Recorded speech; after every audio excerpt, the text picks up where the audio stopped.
अब हम आपको एक तस्वीर दिखाना चाहते हैं जो बांग्लादेश के एक हिंदू वकील की है और उस वकील का नाम है रमन रॉय। बांग्लादेश के कट्टरपंथियों ने इस वकील के घर पर जाकर तोड़फोड़ की, इस वकील को जान से मारने की कोशिश की और इस वकील का यह हाल कर दिया कि वो इस समय अस्पताल में जिंदा रहने के लिए संघर्ष कर रहा है। ये वकील है। इस वकील का अपराध सिर्फ यह था कि वो बांग्लादेश की अदालत में चिन्मय कृष्णदास की तरफ से उनका मुकदमा लड़ने का समर्थन कर रहा था।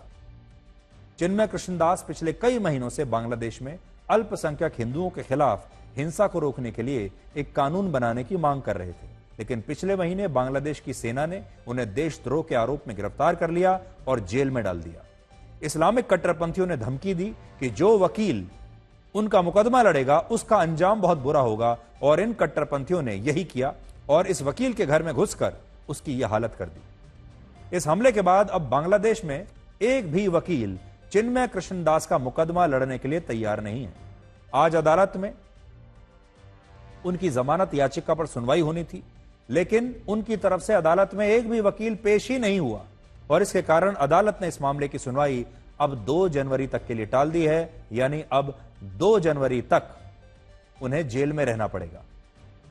आज आप इन तस्वीरों को भी देखिए जिसमें बांग्लादेश के वकील खुलेआम यह धमकी दे रहे हैं कि जो भी चिन्मय कृष्णदास का मुकदमा लड़ेगा उस वकील को सरेआम पीटा जाएगा। खुद देख लीजिए बांग्लादेश की अदालतों के वकील कैसे किसी भी वकील को इनका मुकदमा लड़ने से रोक रहे हैं। ये वकील कह रहे हैं बांग्लादेश के कि जो भी वकील चिन्मय कृष्णदास का मुकदमा लड़ने की कोशिश करेगा उसका हाल हम ऐसा कर देंगे कि वो इसके बाद या तो जिंदा ही नहीं बचेगा या इस काबिल नहीं रहेगा। सोचिए, एक तरफ भारत है जहां आतंकवादी कसाब को भी एक फेयर ट्रायल दिया गया था, पूरा इंसाफ मिला, सरकारी वकील ने अदालत में कसाब की तरफ से मुकदमा लड़ा और उसे हर तरह की कानूनी मदद मिली।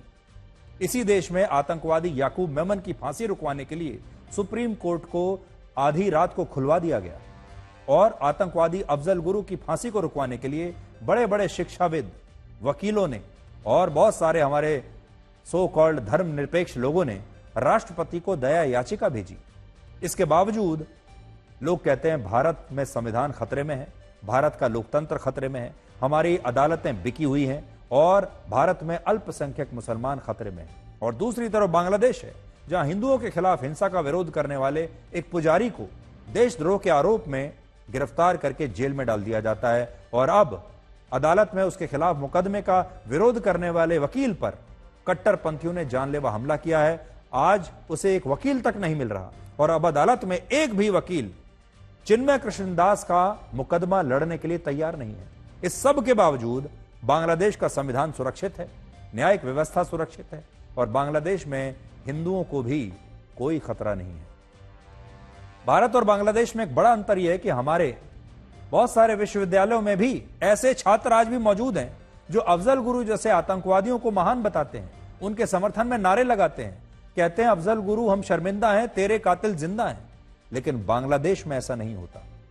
बांग्लादेश की ढाका यूनिवर्सिटी में एक बहुत बड़ा विरोध प्रदर्शन हुआ है जिसमें भारत के खिलाफ आपत्तिजनक नारे लगाए गए हैं और इन छात्रों ने खुलेआम भारत और हिंदुओं के खिलाफ यूनिवर्सिटी के परिसर में भाषण दिए और कट्टरपंथी संगठन जमाते इस्लामी ने इन भाषणों की बड़ी तारीफ भी की है। तो ये बांग्लादेश के कॉलेज के छात्र हैं, यूनिवर्सिटी में पढ़ने वाले छात्र हैं जो भारत विरोधी नारे लगा रहे हैं।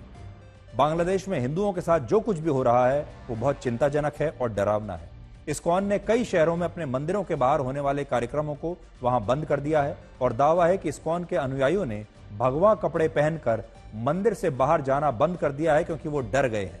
बांग्लादेश में भारत के सभी टीवी चैनल्स पर प्रतिबंध लगाने के लिए अदालत में एक नई याचिका दायर हुई है और अगर यह प्रतिबंध लग गया तो बांग्लादेश में लोगों को वही दिखाया जाएगा टीवी पर जो वहां की सरकार चाहती है। और बांग्लादेश में कई जगहों पर कट्टरपंथी पैदल मार्च निकालकर हिंदुओं को खुलेआम अंजाम भुगतने की धमकियां दे रहे हैं। बांग्लादेश की पूर्व प्रधानमंत्री शेख हसीना, जिन्होंने आजकल भारत में शरण ली हुई है, उन्होंने एक नए बयान देकर इस तनाव को और बढ़ा दिया है। शेख हसीना ने अपने पार्टी के एक वर्चुअल कार्यक्रम में कहा कि मोहम्मद यूनुस बांग्लादेश में हिंदुओं के नरसंहार के असली मास्टरमाइंड हैं। अब तक हमारी सबसे बड़ी शिकायत यही थी कि दुनिया में ऑल आइज ऑन रफा की तरह ऑल आइज ऑन ढाका की बात कोई नहीं कर रहा और इस नरसंहार पर पूरी दुनिया में सन्नाटा छाया हुआ है। लेकिन अब ऐसा लगता है कि दुनिया की नींद टूट रही है और अब हिंदुओं के खिलाफ हिंसा का विरोध जताने के लिए कई विदेशी नेता अपनी आवाज उठा रहे हैं। ब्रिटेन की हाउस ऑफ कॉमन्स में कई सांसदों ने बांग्लादेश में अल्पसंख्यक हिंदुओं पर हो रहे हमलों को चिंताजनक बताया है और ब्रिटेन की पूर्व गृह सचिव प्रीति पटेल ने इस मामले में बांग्लादेश की अंतरिम सरकार के खिलाफ कार्रवाई करने की मांग की है। यानी कि ब्रिटेन की संसद में अब वहां के सांसद हिंदुओं के लिए आवाज उठा रहे हैं। तो एक बहुत बड़ा बदलाव है कि ब्रिटेन की संसद में हिंदुओं के लिए आवाज उठ रही है। अमेरिका के नवनिर्वाचित राष्ट्रपति डोनाल्ड ट्रंप और अमेरिका की नई इंटेलिजेंस चीफ तुलसी गबार्ड के बाद अब दुनिया के दूसरे नेताओं ने भी बांग्लादेश में हिंदुओं की स्थिति पर चिंता जताई है और यह एक बड़ा बदलाव है। अब तक दुनिया में अल्पसंख्यक मुसलमानों के मानव अधिकारों पर ही हमेशा चर्चा होती थी, लेकिन यह पहली बार है जब दुनिया बांग्लादेश के अल्पसंख्यक हिंदुओं को सुरक्षा देने की मांग कर रही है। और अब भारत के भी कई शहरों में विरोध प्रदर्शन हो रहे हैं और लोगों ने बांग्लादेश के हिंदुओं के लिए इंसाफ मांगना शुरू कर दिया है। गर्मियों की छुट्टी होने वाली थी, मेरे पापा आने वाले थे, तो हम लोग सभी खुश थे। तो मैं बेड पे चढ़ के डांस कर रहे थे। डांस कर रहा था, लेकिन वो पहले ही आ गए। फ्रीज।